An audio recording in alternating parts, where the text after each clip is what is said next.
Hello everyone, welcome और welcome back to my channel. I hope आप सभी लोग बहुत अच्छे होंगे और बहुत अच्छे से पढ़ाई कर रहे होंगे। ये वीडियो होने वाली है about how to complete your SSC CGL 2026 syllabus in minimum time with maximum efficiency and maximum return. Basically आपको स्मार्ट स्टडी करनी है रादर देन स्टडिंग हार्ड, क्योंकि देखो टाइम अगर पेपर डिले भी होता है तो हमारे पास बहुत ज़्यादा टाइम नहीं है कि आप एक एक टॉपिक मतलब मैथ्स के एक एक टॉपिक को 6-6 घंटे पढ़ रहे हो, 7-7 घंटे पढ़ रहे हो एंड देन उसको सॉल्व कर रहे हो। इसमें क्या होगा कि आपको बिल्डअप प्रेशर होगा एंड आपको ये भी होगा कि इतनी मेहनत कर रहा हूँ और अगर पेपर जल्दी आ गया तो क्या होगा। तो ये वीडियो उसी के बारे में होने वाली है कि मिनिमम टाइम में कैसे आप मैक्सिमम एफिशिएंसी निकाल सकते हो और किन किन टॉपिक्स पे ज़्यादा फोकस कर सकते हो जिससे आपको ज़्यादा आउटपुट मिले। एंड यस, आप ये पॉज कर लो, ये सारी चीज़ें बहुत इम्पॉर्टेंट है करना। Yes, let's start with English. सबसे पहले इंग्लिश में आपने देखा होगा कि 2025 के अकॉर्डिंग जो एडिक्विटी पैटर्न है, क्योंकि देखो अभी गारंटी नहीं है कि 2026 सीजीएल एडिक्विटी नहीं कराएगी, तो हमको काइंड ऑफ उसी के हिसाब से प्रिपरेशन करनी चाहिए। अभी उसी के हिसाब से मॉक्स वगैरह देने चाहिए, ठीक है। बाद में कुछ अपडेट हुआ तो फिर देखेंगे उस अकॉर्डिंगली, बट अभी तो यही करना चाहिए। सबसे इम्पॉर्टेंट पॉइंट्स इसमें क्या क्या है। सबसे पहले डायरेक्ट इनडायरेक्ट एक्टिव पैसिव। आपने देखा होगा एमटीएस के पेपर में, चाहे सीएचएसएल के पेपर में, सीजीएल के पेपर में, कि डायरेक्ट इनडायरेक्ट का कितना और एक्टिव पैसिव का कितना वेटेज था।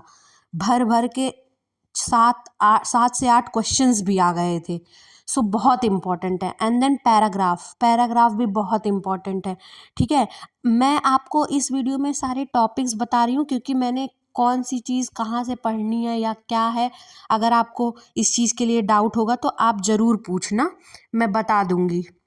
बट इस वीडियो में मैं वो टॉपिक्स आपको बता रही हूँ जिनकी रिलेटेबिलिटी इस बार के एग्ज़ाम्स में ज़्यादा रहेगी अगर एडिक्विटी कराती है तो। ये चीज़ होगी टॉपिक। और स्पेसिफिक सोर्सेज के लिए मैंने ऑलरेडी अपनी प्लेलिस्ट है मेरी 2026 सीजीएल रिसोर्सेज। अगर आप बोलोगे तो मैं डिस्क्रिप्शन में उसका लिंक डाल दूंगी, आप जाके चेकआउट कर सकते हो किसी भी सब्जेक्ट के लिए जो सोर्सेज हैं। चलिए आते हैं वापस टॉपिक्स पे।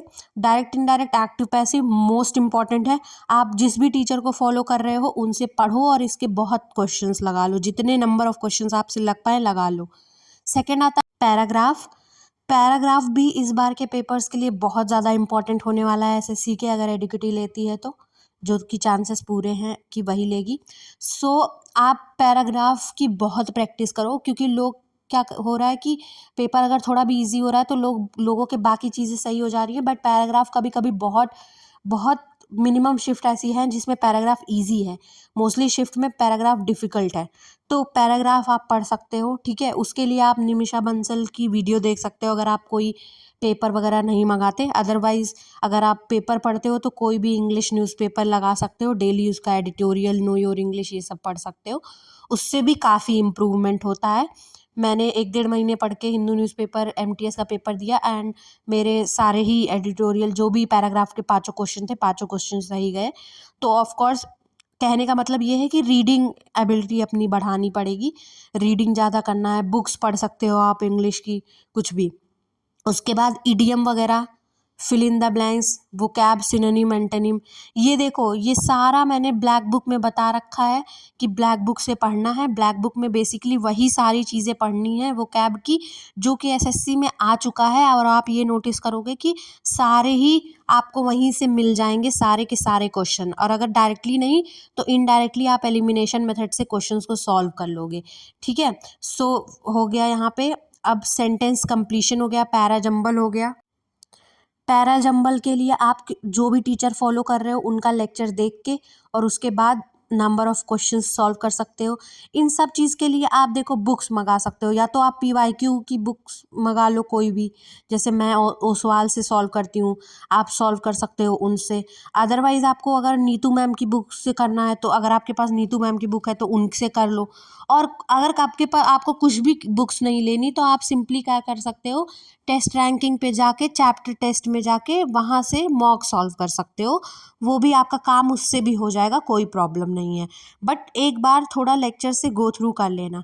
एंड स्पेलिंग हो गया, वन वर्ड सब्स्टिट्यूशन हो गया, ये सब आप सीधे ब्लैक बुक से देख सकते हो। ब्लैक बुक, अगर आपके पास ब्लैक बुक नहीं है फिजिकल फॉर्म में तो आप ऑनलाइन यूट्यूब वीडियो से पढ़ के एंड देन मॉक सॉल्व कर सकते हो। सो यस, और सेंटेंस इम्प्रूवमेंट, एरर डिटेक्शन वगैरह आप पहले निमिषा बंसल या रानी मैम या किसी भी टीचर का रूल्स पढ़ लो एंड देन ये टॉपिक्स को सॉल्व कर लो।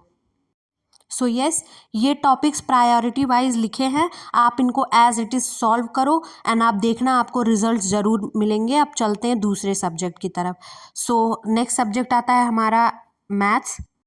अब मैथ्स जिसने भी, चाहे आप अगर आप बिगनर हो तो बात अलग है, अदरवाइज जिसने भी पेपर दिया है SSC का कोई भी 2025 का, उसने ये नोटिस किया होगा कि आपके मतलब पेपर में अरिथमेटिक का क्या रोल था।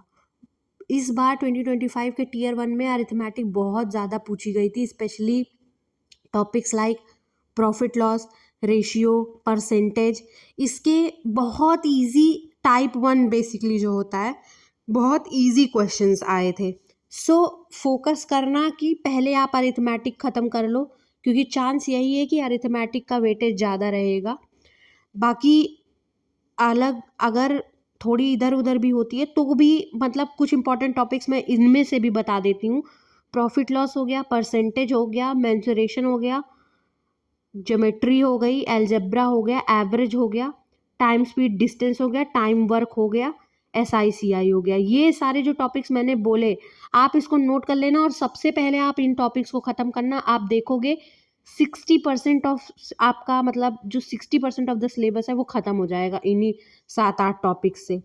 सो इसके बारे में मैं अलग से भी वीडियो बनाऊंगी, ठीक है, आप आने वाले दिनों में। बट फिलहाल के लिए जो मैंने टॉपिक्स बोला इस पे पहले फोकस करना, एंड इसमें भी पहले अरिथमेटिक वाले टॉपिक्स ख़त्म करना, जैसे परसेंटेज, प्रॉफिट लॉस, ये सब हो गया, क्योंकि ये आपको बेसिक सिखाते हैं पहले। तो ये रहे हमारे मैथ्स के टॉपिक। अब आगे बढ़ते हैं हमारे रीजनिंग के टॉपिक के लिए। तो रीजनिंग में आप देख सकते हो ये सारे टॉपिक्स हैं जो भी है। इनमें से कुछ कुछ टॉपिक्स जो हैं वो इतने रिलेटेबल अब नहीं रह गए हैं, जैसे कि मिरर इमेज हो गया, डाइस हो गया, ये सब। बट इनमें सबसे इम्पोर्टेंट मैं आपको बताती हूँ, अगर आपको पढ़ना है तो आप ब्लड रिलेशन पढ़ लेना। सिटिंग अरेंजमेंट से तो 3 से 4 क्वेश्चंस आ गए थे, तो आपको पता चल गया होगा अब तक कि कितना इम्पोर्टेंट है। फिर एड्रेस मैचिंग हो गया, कोडिंग डिकोडिंग हो गया, डायरेक्शन हो गया, ठीक है। ये सारे क्वेश्चंस बहुत इंपॉर्टेंट थे इस बार के SSC के पेपर के लिए, सो आने वाले पेपर्स के लिए भी होंगे। अब मैं सोच रही हूँ और आप भी कमेंट में बताना कि मैं क्या टॉपिक वाइज जो मेरे मतलब मैंने अपने नोट बनाए हैं, जैसे अपने लिए मैंने चीज़ें पढ़ी हैं जिससे मैं रीजनिंग को 12 मिनट्स में ऑलमोस्ट कर लेती हूँ। तो क्या आपको भी वो सारे टॉपिक्स का रिवीजन, ये टॉपिक वाइज जो नए टॉपिक्स ऐड हुए हैं, अगर आपको ऐसा कुछ चाहिए होगा तो प्लीज़ कमेंट कर देना। मैं आप अलग अलग टॉपिक के वीडियोस लेके आऊँगी, रिवीजन वीडियोस। वो कोई भी टॉपिक हो सकता है, पहले मैं रीजनिंग ख़त्म कर दूँगी एंड देन मैं इंग्लिश से लेके जो भी आपको लगेगा टॉपिक वो मैं ले आऊँगी। और अगर आप चाहते हो कि मैं जो है 120 रूल ऑफ इंग्लिश भी ले आऊँ तो वो भी मैं उसकी भी वीडियोस लाऊँगी डेली 10-10। तो yes, let's move on to general awareness. देखो, बायो बेसिकली साइंस में बायोलॉजी का सबसे बड़ा रोल है, ठीक है। फिजिक्स केमिस्ट्री से जनरली एक एक क्वेश्चन आते हैं, बट बायो से कभी 2 से 3 क्वेश्चंस भी आ जाते हैं। सो अब इसमें टारगेट कैसे कैसे करना है, देखो सबसे पहले आप पढ़ो इकोनॉमी एंड स्टैटिक जीके, ये फिनिश करो। उसके बाद पढ़ो हिस्ट्री और पॉलिटी और ज्योग्राफी, ठीक है। उसके बाद लास्ट के लिए रखो साइंस एंड करंट अफेयर्स, क्योंकि देखो और करंट अफेयर्स आपको डेली नहीं पढ़नी है, करंट अफेयर्स डेली पढ़ने वाली चीज़ नहीं है। लास्ट में जो सर लोग PDFs देते हैं उतना कर लो। उसके पहले आपको क्या करना है, जितने भी कोर है जीएस का उसको रिवाइज करना है, ठीक है। बार बार पढ़ो, बार बार रिवाइज करो। कोई भी बुक आपके पास हो, चाहे लूसेंट हो, चाहे फैटमैन हो, कोई भी हो, बार बार पढ़ो। और बहुत सारे लोग कमेंट करते हैं कि पिनिकल से क्वेश्चन नहीं लगता पढ़ने के बाद भी। सो देखो, हो सकता है आपके पहली बार में क्वेश्चन कुछ कुछ ना लगे, तो आप उसको सॉल्व करके टिक लगा लो एंड उसको लर्न कर लो, एक तरीके से रट्टा मार लो, ठीक है। उसके बाद दोबारा जब आप जाओगे तो आपको हो सकता है 10 में से 5 क्वेश्चन याद हो चुके हों। फिर जब आप तीसरी बार रिवीजन करने जाओगे तो 10 में से आपके 3 ही क्वेश्चन बचेंगे। ऐसे करते करते एग्जाम तक आपको सारे क्वेश्चन याद हो जाएंगे। तो पहले तो बुक से पढ़ो, अच्छे से पढ़ो, समझ समझ के पढ़ो जीएस, क्योंकि जीएस रटने वाली उतनी चीज़ नहीं है, ठीक है। तो पहले अपना कोर स्ट्रॉन्ग करो। करंट अफेयर्स हो गया और साइंस हो गया, इसको लास्ट के लिए रखो क्योंकि ये बहुत जल्दी कंप्लीट हो जाते हैं। पहले कोर जीएस रिवाइज करो, जिसमें से सबसे पहले इकोनॉमी और स्टैटिक जीके करो, क्योंकि इसका मुझे पता है कि इसका रोल बहुत होने वाला है। एंड देन बाकी के टॉपिक्स करो। So yes, that was it for the video. Do like and subscribe. Bye.